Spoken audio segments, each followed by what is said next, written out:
Our cedar tree is called, in our language, Tachamai, and the most important tree on our land.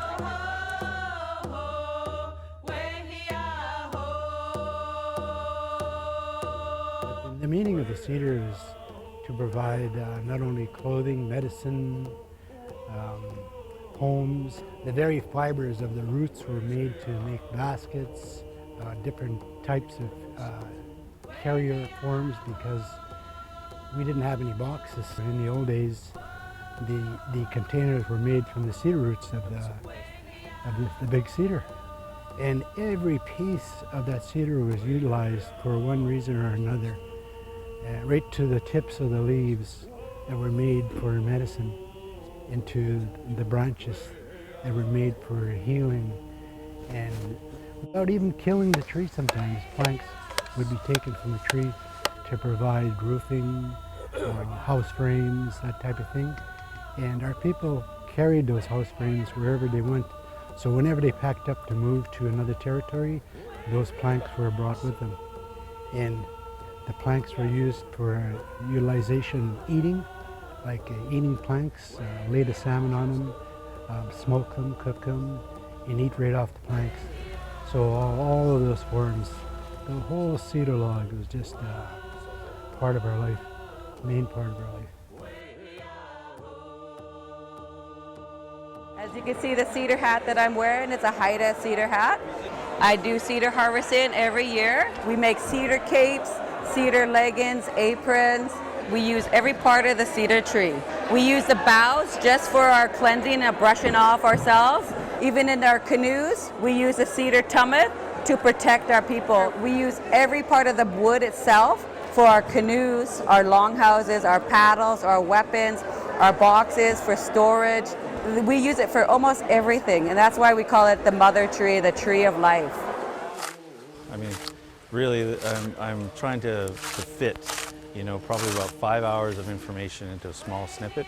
But let me just say, the cedar tree is important to Klahoose in so many ways. And it's culturally, it's for our economy, there's so many levels. And we use it, in every season that we use the Western red cedar. And specifically we have a smokehouse that we use. We cook our foods like our barbecued fish. We use the wood actually for barbecued fish for not just burning, but actually there's one portion of it that we keep the fish on called the kutas, and that's the stick that holds the fish in place when we barbecue our fish. And then we also have regalia that we use red cedar for, and not to mention building. We have a sawmill, so the economy side of it, we actually earn tala money because of it. And so there's social and economics that are wrapped into our need and our respect for the Western red cedar. It's a resource we have to maintain, we have to respect, and continue to be growing in our territories. It's an absolute must. The red cedars, it has one story for the Coast Salish people, and that is that once a long, long time ago, there was a man who was very resourceful. He watched over his people and he took care of them whenever he saw that they needed something, whether it be shelter or food.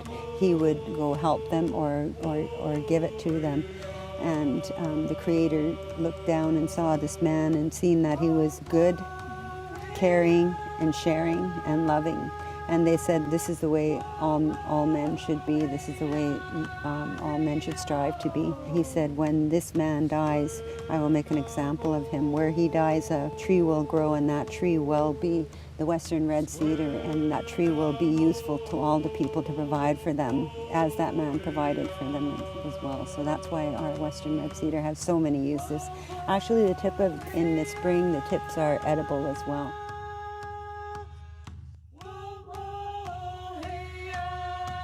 My name's Shane Gottfredson. I'm the Regional Chief for British Columbia. Well, part of our culture, when we talk about cedar, we use it a lot for ceremonies, especially when we put somebody away and we lose somebody. We use cedar to brush people off, to cleanse them. Also, we put cedar around the casket, and when we put them away for the final resting, we actually lay their casket in cedar as well. So, but I think cedar as well in our culture is a very sacred piece of our natural resource that we've used for generations, from generations to, help our people through ceremonies as well. So cedar for us is very significant, and I know it's very significant for other nations as well. When they look at some of their artwork, they make cedar masks, they make cedar regalia, cedar hats, and it's a very, very useful resource for many of our nations throughout this province. And for myself, I own a cedar hat. I own a number of cedar art pieces that I hold near and dear to my heart.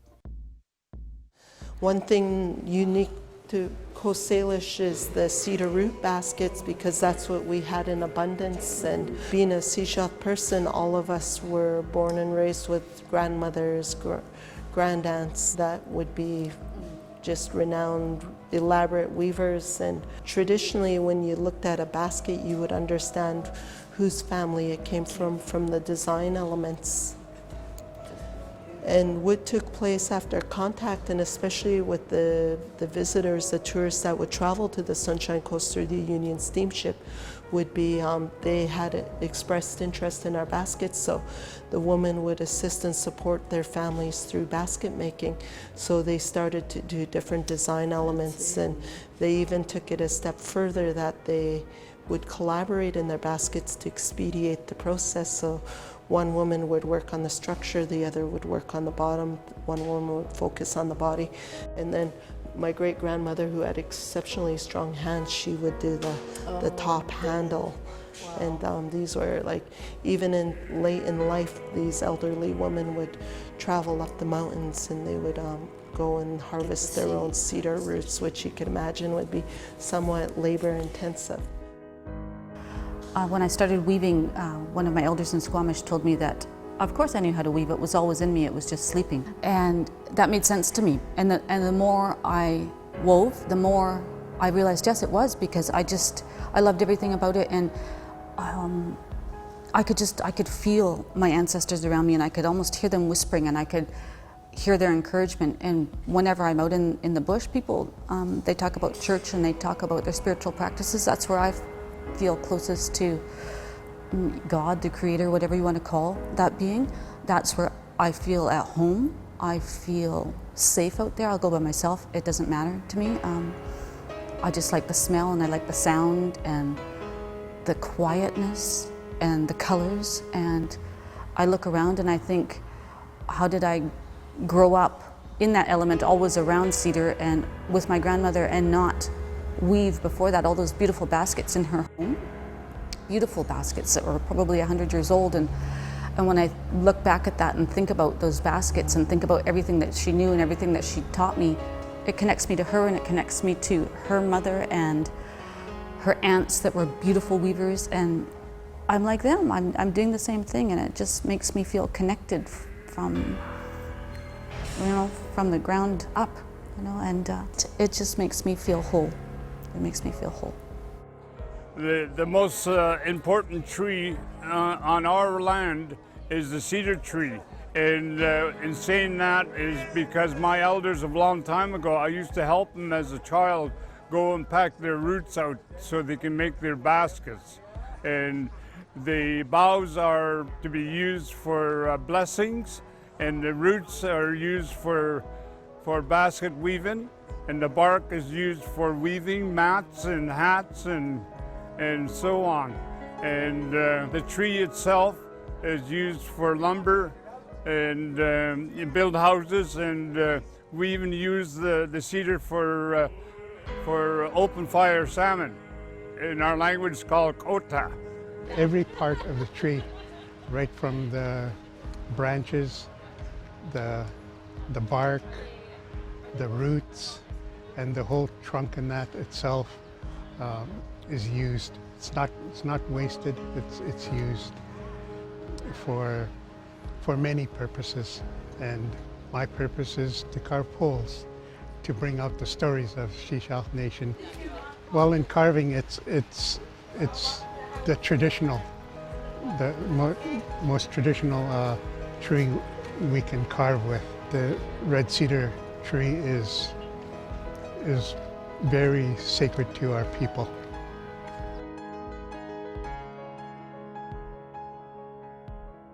When they asked me to talk about what Cedar means to me, I felt like it meant the heartbeat of my nation, the heartbeat of my community. Cedar tree has housed us. It has given us ability to make weapons. It has given us ability to make transportation. It has given us ability to make housing. So the heartbeat around the cedar tree is an honor towards the cedar tree because she gave us life.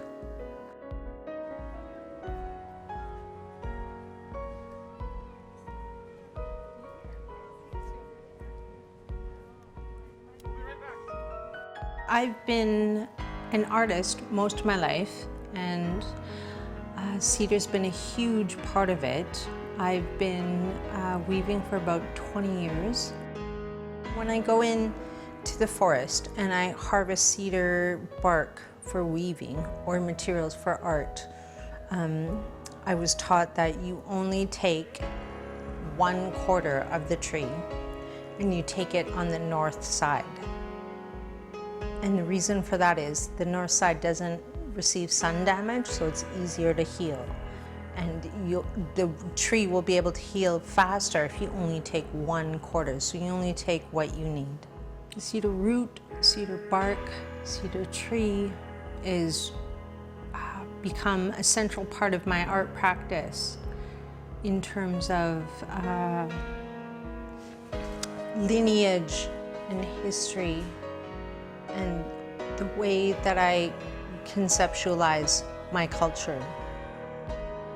Got a very special attachment to cedar. Obviously, on my Coast Salish side, we've been using it since time immemorial, so it's very sacred wood to us. We use it for everything from our clothing to we build our houses with it, cook our food with it. You know, we make our boxes, and obviously we carve in it. On my non-Indigenous side, I've got a very strong background in cedar, as my grandfather was an old British shipwright and he used to craft these amazing boats out of cedar. So I've got sort of this dual interest on either side. It's just a stunning wood to work with. Obviously, you've seen the beauty of it. It's got these vibrant colors and you'll see these beautiful streaks up into the cedar, and oh, it's just stunning to work with. So it's not, you know, it's not your average type of wood. I mean, even in some of these, you can see the sort of, you know, the multi-colors even through the stain. It's gorgeous stuff. It's my main medium to do artwork with.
I'm Dutch originally.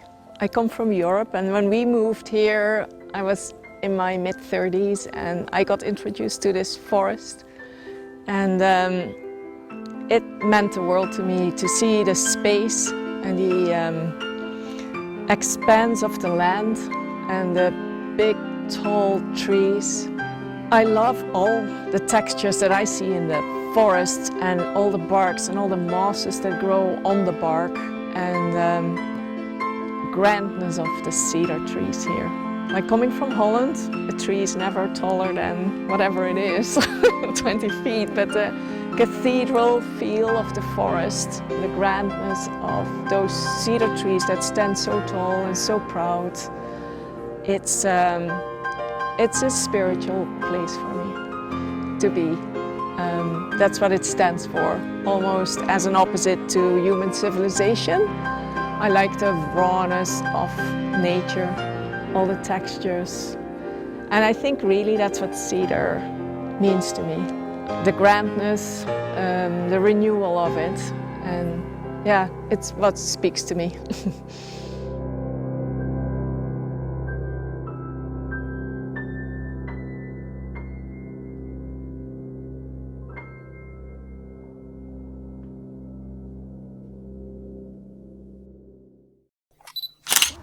I grew up on the Sunshine Coast, and my whole life I've been going in the forest and enjoying nature, and of course there was always cedar trees around.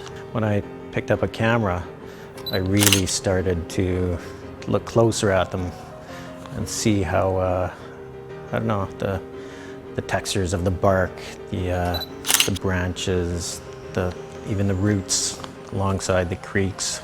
Yeah, I found them to be really inspirational as a photography subject. I've always shot everything out in the forest, and whatever grabs my attention, and it's often cedar trees because they have so much, I don't know, so much charisma. There's a lot going on in a cedar tree. Cedars, to me, they're dancing. There's this wave that happens there, and so there's a complexity about it that is inspiring me. I can't get away from the scent of it. I think of cedar and I'm filled with the scent of cedar. I mean, I can so imagine myself in the forest and it's raining and just being permeated with this scent. I think cedar, to me, is all about fragrance. The smell is like some kind of thing that takes you back to your childhood. We're using cedar boxes to keep all of the most precious things that we have. That's a connection that I have. So it seems like it's a material that is connected directly to memory and to that sense of preserving things. I think it's its protective nature. That's why it's so well used here, and probably everywhere. Cedar deck because it doesn't rot, because it repels moisture, because it just seems like a natural element for us to be using in our lives. So useful in that sense, beyond the fragrance, beyond the sense of its beauty and its color and so on. First thing with cedar for me is when I'm walking the forest. Its presence is so beautiful, and knowing that this massive tree is growing in 4 feet of soil. It's a giant that is supporting so much. As someone that loves crafting and building, I find it to be one of the most beautiful materials to work with. It's soft, it's smell. I work in reclaimed wood. Something people are throwing out, and I'll take it and I'll create something out of it. Cedar is just something that's been used so much. You just take up anybody's old deck and you've got so much building material. And it's just flip it over, plane it, and you have all this beautiful wood again.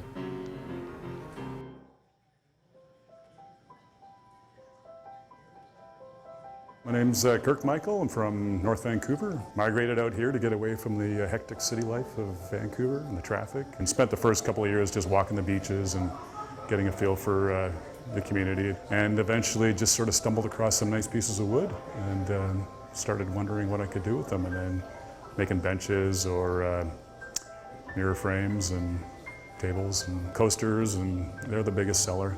Probably a good 50–60% of it's cedar. Red cedar, yellow cedar, old growth. You know, some of this is second growth, obviously, and it's got so much character and depth, and it's everywhere. You know, wherever you look. So I've got friends in mills, and we use a lot of their scrap wood, ideally, or we'll go hunt some down in up the inlet. And you know, it's always a surprise what's inside. Or, you know, ideally burls are kind of fun to work with because they're twisted and gnarled, and it's softer, and it's easier to work with, more forgiving. It's got a nice sound, you know, that nice depth of color, and just the variety in itself is way more than other woods, for sure. You get anything from darks to reds and purples and yellows and grays, and silvered wood is kind of cool. It takes years to get that look, you know, laying out on the beach. Yeah, there's all kinds of cedar washing up on the beach. There's a lot of waste from the logging industry. I'd love to see it living as opposed to cutting it down. I'd definitely use reclaimed materials first. I don't go looking for live trees, you know, so yeah, it's got to be my favorite material out there.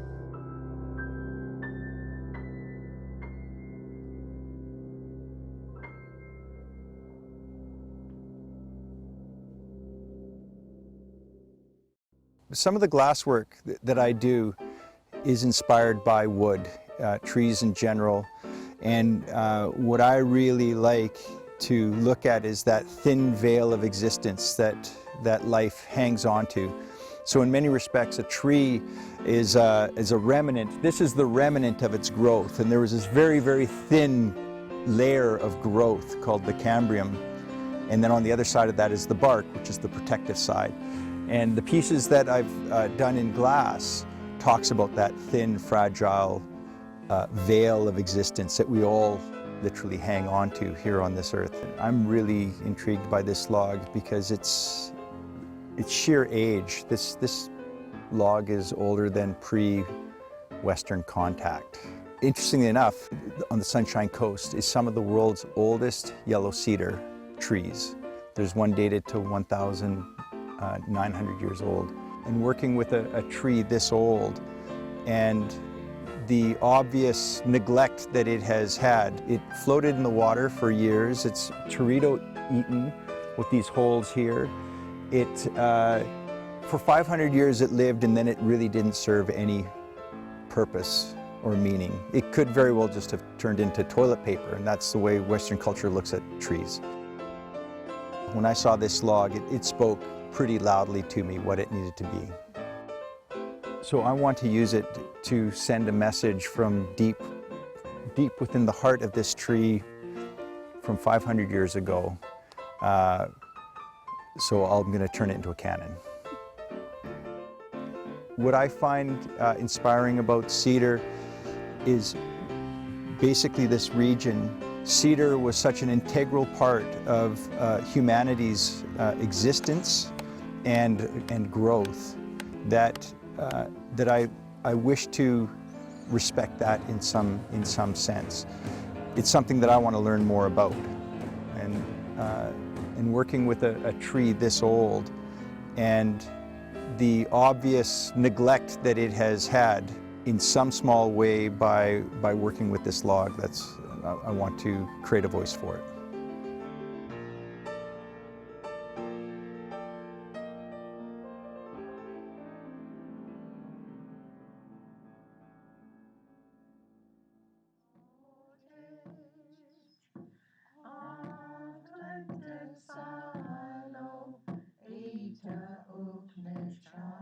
I have a cedar tree of my own that I go to meditate, and the spirit of that cedar tree, I talk to it like every time I go, almost every day. So soon I'll be going to that tree like every day just to speak with it. And I've been doing that for over 10 years now. I meditate, I speak to it, and I'm waiting for the day that the tree talks back to me. Would that be a great day?